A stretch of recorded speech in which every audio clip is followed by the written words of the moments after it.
Congolais. Le roi Congolais, ils ont d'abord et l'autre liboso congolais à Téléma.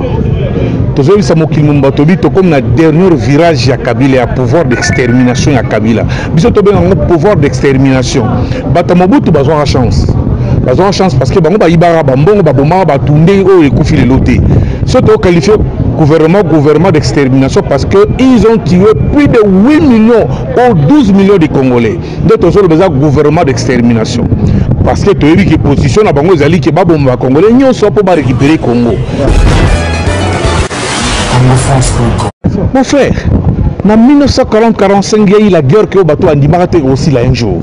En Angola, ça a plus de 25 ans de la guerre. Nous avons aussi là. Zimbabwe, 37 ans à pouvoir. Personne n'a cru qu'un jour, Mugabe Okende, Kimbuta Zanani. Kimbuta n'est que simple voyou. Kimbuta, c'est un voyou. À quoi le ban Ayebake sort la Bangozoya. Nous disons que sort la Bangozoya parce que les gens de Moboutisme, oh, parce que dans le Moboutisme, Bayibaka. Parce que nous disons ceci, il y aura le jugement. Le peuple congolais va juger tous les traîtres, entre autres Bakimbuta. Donc traiter d'une manière très sévère. Donc nous nous sommes un peu à tous les Congolais. Exactement à Bisso. Tu as dit que Bako Kende. Bien que coup de temps en Afrique est la épidémie. Ce que Zimboka Moko et qui n'a malembe la minute tozoloba coup de temps à Zimbabwe et donc qui est malembe et aussi quoi Congo. Bolanda biso na Happy Box TV. Ça veut dire décodeur Oyo, ils ont la chaîne Nyons tout le monde entier, surtout en Afrique. Happy Box TV, plus de 400 chaînes. La télévision autrement. Merci beaucoup, chers amis fidèles téléspectateurs de la www.congofrance.com. Merci parce que toujours vous êtes nombreux en train de suivre à travers le monde. C'est déjà votre émission Showtime avec votre humble serviteur Yannick Wenge Moto Naki Bonzambe. Merci beaucoup à tout. Oh, vous pouvez savoir confiance sur votre émission la biso partout dans le monde entier, dans Paris, dans Belgique, dans les États-Unis, dans Congo, partout dans le monde entier. Émission. Merci beaucoup à boss José Didi Dipumba. Merci beaucoup à tout le monde, vraiment les big managers pour Bukasa. Merci beaucoup. Par rapport aux Arabes, vous pouvez savoir confiance. Vous pour servir. Merci beaucoup. Les 30 na Congo et la ruine, na mabe Congo marche ça au salama. Nanenga dégâts. Ah après la folie c'est balalité va combattre après lumbe na ambassade na biso Congo là. Et ça vraiment il y a Koina. Mais la cas d'émission vraiment le nom pour la bino Papa Prince Omba combattant ma casse na mboka oyo ya lo bien oyo batu ba sepelaka na ye aux deuxième fois je crois na yambaye mais on a besoin d'une interview mais le tout sonné mo temu kekaka tout mettre ma solo par rapport à m'amener les gars na Congo avec Papa Prince Omba. Bonjour Papa Prince. Ouais, bonjour Ndegonanga. Bonne santé. Ouais, par la grâce, tout ça bien. Yeah, merci beaucoup Papa. Lelo la Congo eza ruine na marche moko ya kita oyo ba Congolais ba bimi mouvement ba Congolais ba bimi babi tout oyo mutandimi mutu tout andimi akufa. Ata na malade okufa, ata na malaria, ata na accident, ata na masasi dans liwa ya partout. Réaction na eza nini Papa Omba na kati ya mboka oyo ya fulisi. Réaction na eza biso to za ba Congolais. Le roi to za ba Congolais ils ont d'abord et l'autre liboso congolais à Téléma.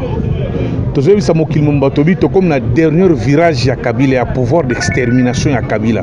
Biso to ben un pouvoir d'extermination. Batamobutu besoin de chance.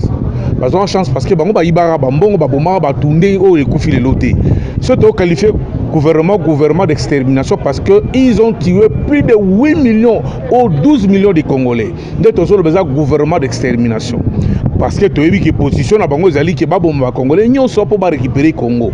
Mais tu as vu si Bango te lui que et au tigala ko sala matam Congo mukolomo ote yango to telemi biso bato to loba to telemi que Congolais na Kabila et ga match ça 0. Biso na yeto la que biso to ba Congolais very soon azokende. Merci beaucoup Papa mais adna kimuta lobby a stoppé ba marche wana lobby loba ki na ba marche oyo opposition ont déclaré que marche salama il y a lobby marche et salamate. Par rapport à wana moi que ba continue pe ba soda ba beta masasi na population. Mon frère, en 1940-45, il y a eu la guerre qui a été aussi là un jour. En Angola, ça a plus de 25 ans de la guerre. Il a aussi là. Lélo, Zimbabwe, 37 ans à pouvoir. Personne n'a cru qu'un jour, Mugabe Okende, Kimbuta Zanani. Kimbuta n'est que simple voyou. Kimbuta c'est un voyou. À quoi Lobana Ayebake sort Rabango Zoya. Nous disons que sort Rabango Zoya parce que les gens de Moboutisme, oh, parce que dans le Moboutisme, Bayibaka. Mais parce que nous disons ceci, il y aura le jugement. Le peuple congolais va juger tous les traîtres. Entre autres, la juger. Et je vous dis, place la Congoté. Même dans la Bible, Moïse, Dieu va lui dire que, écoutez, commencez d'abord à tuer tous les traîtres qui sont dans ta maison.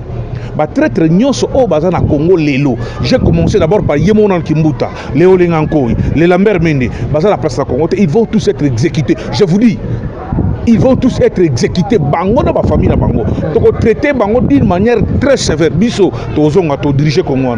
Donc nous lançons un appel à tous les Congolais. Exactement biso. Toyebi ke bako kende. Boye bango bien que coup d'état na kati Afrique ezalaka épidémie. Ce que Zimboka moko et qui n'a malembe la minute tozoloba coup d'état à Zimbabwe et donc qui malembe et suka na Congo. Donc voilà un peu ce que je voulais dire. Merci beaucoup Papa Prince. Mais la minute où Kabila a proposé Félix Tshisekedi la première ministre a remplacé Bruno Tshibala. La vie c'est voilà bozala bozosepela nango ou bozala contre. Ngabe Fati Félix Azar.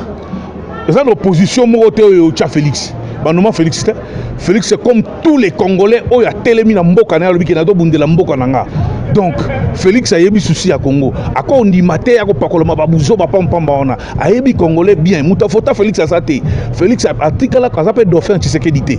Félix a téléma lobi na za Congolais na ko bundela Congo na forme na ngai. Le ko ba Congolais nyonso. Donc a ko kota la buzo ba oyo wana te. Donc makamwa na ko tangote biso tobi Félix. Tobi ka kota la buzo bona te. Premier ministre, il y a 3 trimestres. Donc il s'y battait. Il y a 3 mois. Trimestre quoi? Il s'y malangoté. Félix Azapo na biso akobunda tina suka koza pouvoir ya bien na ba urne. Merci beaucoup. On a minute on a Libye bazo boma ba e ba noir bazo teka ba noir comme ba esclave to mona na est na mboka na biso Congo bazo ba comme système ya mikolo ba tu ko informer nga bazo kota na kati ndako bazo jeune ba kati mutu ba moni ba jeune ba kata ba congolais mitu et pas ba soda rwandais ba kombino ba combattre ya foot ici réaction zani par rapport à congolais to vanda ndako boy ba soda ba koti ba no kata ba kingo. Mais vous imaginez d'abord clip vidéo et les kaki na kananga ezaki ba rwandais ezaki ba congolais. Qu'est-ce que je voulais dire par là? Nous n'avons pas les problèmes avec les Rwandais. Nous avons les problèmes avec nous-mêmes. Moi, je suis militaire. Je vous dis que les militaires congolais, il faut apprendre Rebango, Yakoyeba et Loroni Balukaka. Ne me dis pas des histoires des Rwandais. Les Rwandais sont au nombre de combien? Même pas ta province à Goma. Province à Goma sont au Tchango Boye, l'équipe population rwandaise. Problème est la politique, les problèmes est la Congolais bangomoko. Tant que mouton zo boma moi si na kananga azol ba na lingala. Tout ça sérieux. Écoutez, les Congolais n'ont jamais été un problème pour les Congolais. Les problèmes des Congolais, ce sont les Congolais eux-mêmes. Tant que la mère mène d'aller à la TV, à sa ronde, tant que les a changé les loposo, tant que les sanga ya kindoki, oh besoin ben alisanga bonganga. Oh, ça qui subit les sanga kindoki. Tant qu'on a changé les lots, non, nous n'avons pas les problèmes avec les Rwandais. Na 4 assemblées nationales ya Congo, 540 députés, Rwandais basata 10. Na 4 ya bonani sénateur, Rwandais basa même pas 20. Oh, nous sommes ba Congolais. Bon frère, ça c'est une distraction. Bato bazo bon ba Congolais, ce ne sont pas des Rwandais, ce sont des Congolais. Des Congolais aveugles. Congolais. Mais nous avons dit à tous les militaires, boye ba que pouvoir ya peuple koya yo muto za ko s'associer na ndoki o ya Kabila yo muto za ko s'associer na Olengankoi yo muto za ko s'associer na un certain général pour na Congo ça général d'abord définition générale et Nicolobadi pour la péter général et Nicolobadi au Congo il y a pas de généraux il y a même pas de colonels ça il faut le dire il y a pas des officiers au Congo parce que regardez les vrais officiers bangonda bazina Zimbabwe voilà des officiers oyo afandi a tel rôle comme général habité situation ils ont s'imposer. Voilà un général. Au Congo, il n'y a pas de généraux. Mobutu avait formé des généraux, ils sont partis. Général Maï, le fils un général, c'est celui qui a dit à Mobutu non, ton courage, on a protégé. Il était un général. Oh, nous sommes général, il faut il n'y a pas d'officier au Congo. Oh, nous sommes des marionnettes. Merci beaucoup, gouvernement congolais.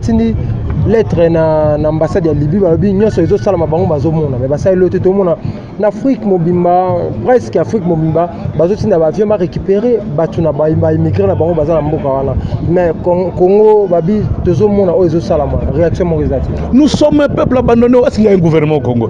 Est-ce qu'il y a d'abord un gouvernement au Congo? Kabila qui ne connaît même pas écrire son nom. Est-ce que vous me parlez d'un gouvernement? Est-ce qu'il y a un gouvernement au Congo? D'abord, gouvernement, l'eau le plus sale du monde, c'est l'eau au Congo. Le plus cher du monde. Il y a salité aux hommes qui robinet Congo c'est à Kokaku ayebina Kabila ayeb même pas balabala mongo ta vina Kinshasa wana ya Libye robinet on dit parce que ayebina yeme ata mo te Kinshasa ayebina yango te Kabila ayeba ta balabala mongo Kinshasa te ayebika place afanda mon frère ça va distraction makamwa nyo sur le kanango problème ça moko ça que congolais prise de conscience tozo senga na ba congolais nyonso comme je l'ai toujours dit na kulutu lo ba ngwanda.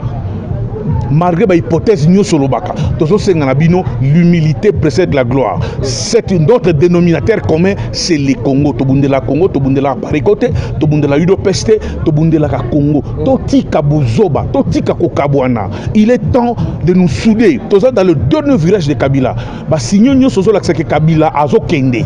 Kabila azo kende. Boya to sangana, poto bengana Kabila. Ma solo nyos oyo. Entre bisomo autant mais dans un premier temps, commençons d'abord Yakobengana Kabila na ba traître. Mon frère, je vais vous dire une chose, mon jeune frère. Yeah. Histoire ya Congo, ba toi rappelons au Lex ba image bombango. Yeah. Ata 50 ans après obimisa on peut osala. Boyoka. Boyoka loko. Moni Congo, ça c'est l'Israël en esprit. Congo est mboka ya Nzambe. Nous avons qu'un petit temps comme ça. Ce que le peuple congolais a changé comme mentalité, changement de mentalité, tout va changer. Merci beaucoup. Toujours dans le cadre de cette émission, ma vie marche bandi bandal lelo les 30 et 31 décembre. Na habité zabongo to zakane to bimika lelo ba ici to zong na biso. Té, marche d'abord, marche c'est état d'esprit. Il faut parler, mais marche des états d'esprit. Quel est l'état d'esprit des Congolais à ce moment ici? L'état d'esprit de tout Congolais qui se respecte comme moi, comme toi, il sait que Kabila Kende. Kabila Kende, déjà, la mémoire absolue de tout le monde a sous Kabila Té. Alors, il faut en action, mais l'état d'esprit, notre état d'esprit, c'est que Kabila a Kende. Il y a place pour moi pouvoir. Les autres sont pour moi pouvoir à ANC. Totalement mitakala awa. Et c'est là il y a une katazali partie à Mangosoto Boutelezi. Bango moko ba boma na ma biso to kenda kuna. Les deux tolo ba to kenda kuna sus. Tozo senga na bino ba kinois. Boza lokwa ba Goma, boza lokwa ba Bukavu, bo Teleba, boza lokwa ba Lubumbashi, bo Telema. Il est temps que nous puissions faire partir ce monsieur qui ne connaît absolument rien. Ça c'est malade, Kabila c'est malade. On soit yeba ki ba olinga nkoi. Bamende batuni surtout batamola bazo conseil bazo me na potence bazo me na liwa alina changer mais le quoi changer na été Mugabe à Zimbabwe il a fini à comprendre que ça c'est mon pays. Est-ce que Bobi Kebarambo Mugabe ça les alango ils a géré Mugabe yemo. Ah bon? Ah mais je vous informe, peut-être que vous n'êtes pas au courant. Mugabe a su que ce pays l'appartenait, que moi si naïe, tant que ici, bazongi si muntu, ne moi na monga loba bazongi si muntu, ba génieux sur lequel Mugabe yé monga za base à marambo coup d'état on a na ici bino et ça coup d'état parce que Emerson c'est le fils adoptif de Mugabe. Un coup d'état au Mamouto, mon frère. Nous connaissons beaucoup. Coup d'état au Mamouto. Mugabe lui-même a préparé ses dossiers ici, en comité Nasuka. Les autres ceux qui ont passé Bandako, va passer Biloko Nyos, milliards Nyos à Nango, Batike Nango. C'est Mugabe. Pourquoi? Nationaliste. C'est ce qui nous manque, nous les Congolais. Mais tu dis que dans un bout de temps, Maramouni se changer. Nous demandons seulement la prise de conscience de tous les Congolais. Que cette histoire n'appartient pas à une seule personne, ça nous appartient tous. Il y a un autre qui me sala l'élo. L'élo, ça. Les 30. J'ai dit, hein? J'ai dit. Merci beaucoup, Batania. Monde entier, partout dans le monde entier. Moi, le Congolais, au Bazar Kinshasa. Nous sommes fiers d'être Congolais. Ceux qui sont fiers d'être Congolais, c'est Talio. Ceux qui sont en France, comme en français, au Kossi. Ceux qui sont américains, pour les États-Unis, au Kossi. Ceux qui sont sud-africains, pour la Sud-Afrique, au Kossi. Je suis fier d'être Congolais. Et pour être Congolais, il n'y a qu'une seule chose, la prise de conscience. Kabila va partir. Kabila Masco. tous prêts à tout. Mais nous allons promettre à tous les traîtres, surtout à Tchaki de près ou de loin, dans le gouvernement d'extermination de Kabila, le cas à place au Fanda, mais dans le monde, sur la place de Kedo Vana Sanza. Opération Tebindakou, moi numéro de téléphone sur le Dazoy. Opération Tebindakou, tu as eu place Bazalaka. Tu as eu place Bazalaka. Pourquoi tu as eu place Bazalaka? Tu as eu place Bazalaka. Tu as eu place Bamelaka. Baolata ba jipon ya basi po bakima bakati Brazzaville. Baolata ba jipon ba mamsu ba ochaba mandefu. Mais c'est difficile parce que motozoya, ils ont les foudroyables katombe et kokoya na Congo ba okufa. Ba te belé ba okufa et kotikala et lembo pour ba futur e koya ki ko trahir mboka na yo, ils ont mabe. Ba tu nyoso ba se kabiso ba combattant to télématé, to bela mboka. Même de Gaulle na Londres, azai ko téléma na kwe. Allez vous renseigner. Même de Gaulle, français, nous sommes fiers. Mais s'il s'agit du Congo, il est l'autre qui m'y là parce qu'il s'agit de ma patrie. Je suis fier d'être Congolais. Donc, je suis fier d'être Congolais. Si vous êtes fier d'être Congolais, ça va bien. D'après ce numéro de téléphone, tu peux dire que tu as kalaté. Osez en gâter, tu as 243, tu as 243. Donc, nous sommes en Congo. Merci beaucoup. Si vous avez déjà besoin, Papa Prince, vous avez déjà le numéro. Merci beaucoup, Papa Prince. Merci beaucoup. Marche. Fidèle téléspectateur de www.congofrance.com, nous sommes arrivés à la fin de cette émission. Merci beaucoup à tout le monde qui a suivi cette émission. Merci beaucoup. Allez, boss, c'est José Didi pour moi. Merci beaucoup à tout le monde, tous les fidèles. Il y a une émission. Shot time est rapporté par votre serviteur Yannick Wenge. Merci beaucoup. Le boss José Didi pour moi. Merci beaucoup. Boxon, Boukassa, le big manager, Congolais, tout le monde. Merci beaucoup. La série qui tout aussi ma caméra. Merci beaucoup. Assistance, émission d'ici là. Apportez-vous bien sur www.congofrance.com avec l'espoir de vous retrouver au prochain numéro. Ciao.